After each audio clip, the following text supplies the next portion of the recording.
Welcome to TechLeaper channel. In today's video, I'll show you how to fix your Windows resolution problem in your Windows 10 laptop or desktop computer.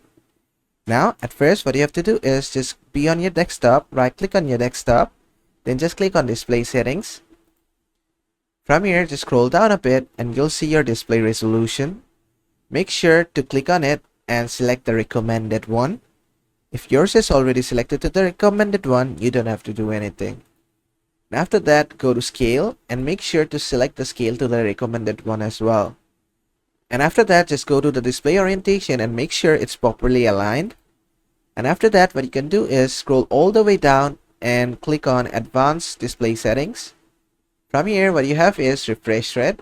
You can change your refresh rate from here and select the one which is stable for your monitor. And after that, you can click on display adapter properties for Windows or display one. And after that, just click on properties, and from here just click on drivers. And from here, if you have recently updated driver and if it's causing issue, you can just click on rollback driver from here. And if you haven't updated your drivers recently, you definitely should update your drivers.